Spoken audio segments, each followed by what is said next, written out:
Hello everyone. तो आइए प्यारे बच्चों, आज हम शुरू करते हैं गणित का कक्षा 8th का अध्याय नंबर 5 आंकड़ों का प्रबंधन। तो आपको बता दें, अब जो नई आपकी किताब है, नया जो सिलेबस है, उसके अकॉर्डिंग ये लेसन नंबर 4 है। तो आपको बता दें, जो पिछली वीडियो थी उसमें हमने इसका जो है लेसन का 62 नंबर पेज तक पार्ट 1 में कर लिया था। आज हम यहाँ पर 63 नंबर पेज से शुरू करेंगे। तो यहाँ हमें दिया हुआ है 5 नंबर प्रश्न। दिए गए संकेत यानी टॉफ़ी का निशान बनकर लिखा है, एक टॉफ़ी बराबर 2 टॉफ़ी का प्रयोग करते हुए आंकड़ों का चित्र निरूपण करो। तो यहाँ पर लिखा है कक्षा, टॉफ़ी की संख्या, चित्र। तो यहाँ पर हमें कक्षा 1 2 3 4 5 6 लिखा हुआ है 5 तक। तो यहाँ पर टॉफ़ियों की संख्या लिखी है, जैसे पहले में 8। तो अब हमने 2 टॉफ़ियों के लिए एक निशान बनाना है, तो यानी 8 टॉफ़ियों के लिए हमने 4 निशान बना देने हैं। इस तरह अगला जो है 16 टॉफ़ियाँ हैं 2 कक्षा के बच्चों के लिए। तो हमने यहाँ पर 16 चित्र नहीं बनाने, बल्कि इसका आधा करके 8 चित्र बनाने हैं, क्योंकि एक टॉफ़ी के लिए 2 है। तो इस तरह यहाँ पर आपने 8 बना देने हैं, ये मैंने लिख भी दिया है। इसके बाद अगला है जो यहाँ पर लिखा हुआ है 2 टॉफ़ी। तो 2 के लिए आपने एक टॉफ़ी का निशान बनाना है। इस तरह 10 टॉफ़ियाँ हैं कक्षा 4 में यहाँ पर। तो यहाँ पर 10 टॉफ़ियों के लिए आपने आधे यानी 5 निशान बनाने हैं ये टॉफ़ियों के। इस तरह 3 के लिए आपने जो है 2 के लिए 1 और 1 के लिए आधा बनाना है। तो 2 के लिए 1 और 1 के लिए आधा साइन बना देना है। फिर यहाँ पर हमें कुछ प्रश्न पूछे गए हैं। सबसे अधिक टॉफ़ी की संख्या कौन सी कक्षा में है? तो कक्षा 2 में 16 टॉफ़ियाँ हैं। 10 टॉफ़ी कौन सी कक्षा में दी गई हैं? तो 10 टॉफ़ी कक्षा 4 में है, तो चौथी लिख देना है। इसके बाद यदि कक्षा 3 में 8 बच्चे हैं तो कितने बच्चों को टॉफ़ियाँ नहीं मिली?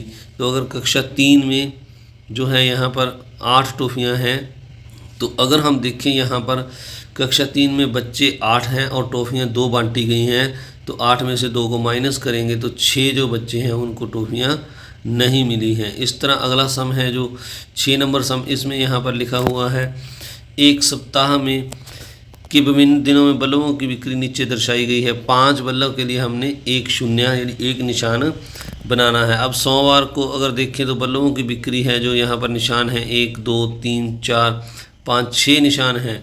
तो एक 5 का प्रतीक है, तो अगर हम 6 बार इसको 5 को जोड़ेंगे तो इस तरह से लिखकर 4 5 और 6 बार आपने 5 को लिखकर जोड़ना है, तो ये 30 आ जाएगा। तो इस तरह जो पहला 100 दिन है सोमवार, इसमें 30 बल्बों की बिक्री हुई। तो आपने क्या करना है प्यारे बच्चों, ये निशान गिन लेने हैं, शून्य कितने बार लगा है इसको आपने 5 से गुना कर देना है। जैसे 6 हैं पहले में, तो 6 5 30। इस तरह मंगलवार में ये 4 हैं, तो 4 को 5 से गुना किया, 4 5 20। बुधवार में 2 हैं, तो 2 5 10। बृहस्पतिवार को 5 हैं, तो 5 5 25। शुक्रवार को ये जो निशान हैं इनको अगर हम देखें तो ये 4 हैं, तो 4 5 20, 5 के साथ गुना करना है। शनिवार को ये 7 हैं, तो 7 5 35। और रविवार को ये 3 है, तो 3 5 15। अब इनको अगर हम जोड़ेंगे तो कुल जो बिक्री है 155 बल्ब हैं जो कुल बिके हैं एक सप्ताह में। तो अब यहाँ पर हमें बारी बारी से कुछ प्रश्न पूछे गए हैं।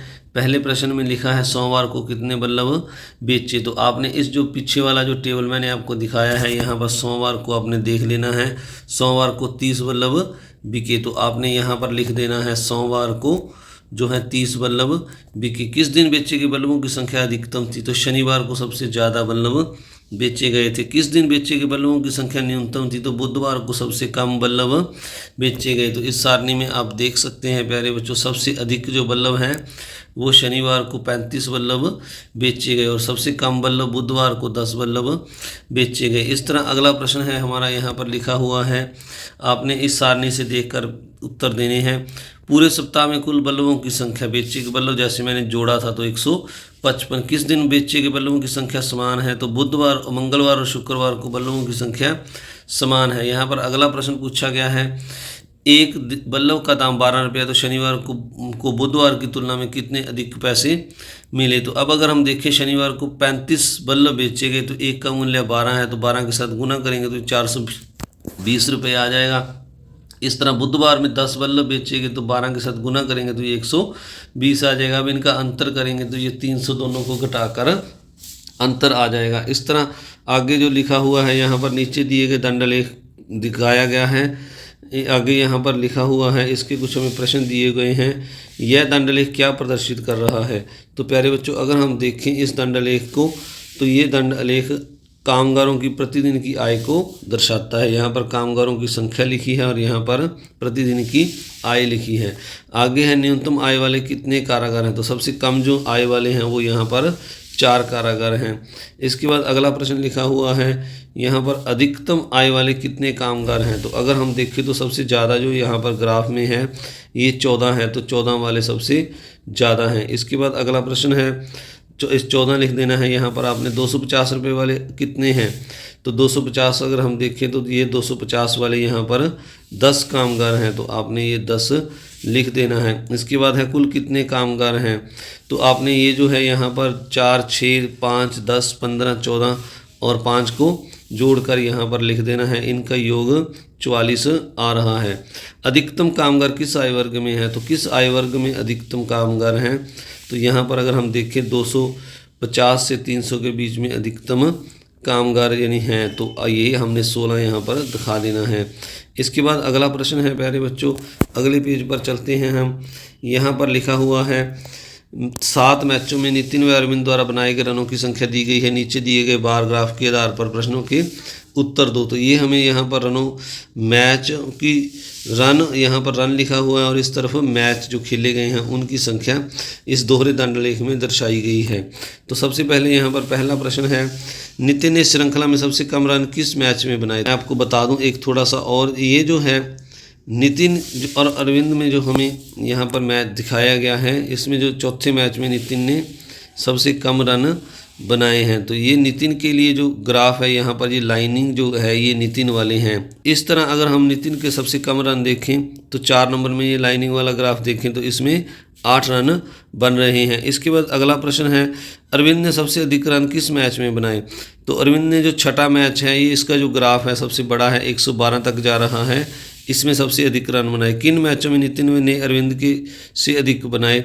तो नितिन ने अरविंद से अधिक दूसरे, तीसरे और 5वें और 7वें मैच में अधिक रन बनाए हैं। तो इसके बाद अगला प्रश्न है, एक सप्ताह में किसी दुकानदार द्वारा बेचे गए खिलौनों की संख्या नीचे दी गई है, कौन सा उचित पैमाना लेकर तुम दंडलेख खींच सकते हो? खींच कर दिखाओ। तो दंडलेख के लिए हमने यहाँ पर जो पैमाना है वो मैंने जैसे यहाँ पर आपको दिखाया है, 1 सेंटीमीटर बराबर 5 खिलौने लेने हैं। तो ये सोमवार, मंगलवार, बुधवार यहाँ पर खिलौनों की संख्या दर्शाई गई है। इनकी सहायता से आपने यहाँ पर ये जो है दंडलेख बनाना है। यहाँ पर 1 सेंटीमीटर हमने 5 के बराबर लिया है, 5, 10, 15, 20 इस तरह आपने ये जो है लगा लेने हैं। इस यहाँ पर लिखना है आपने बेचे गए खिलौनों की संख्या और यहाँ पर दिन।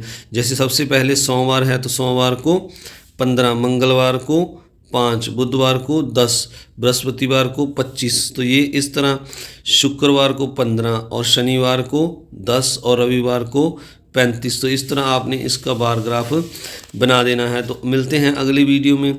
इस का वीडियो का पार्ट 3 लेकर आप सभी का इस वीडियो को देखने के लिए बहुत बहुत धन्यवाद। अगर चैनल पर नए हैं तो चैनल को सब्सक्राइब जरूर करें, वीडियो को लाइक करें और अपने दोस्तों मित्रों में शेयर भी जरूर करें। Thank you very much.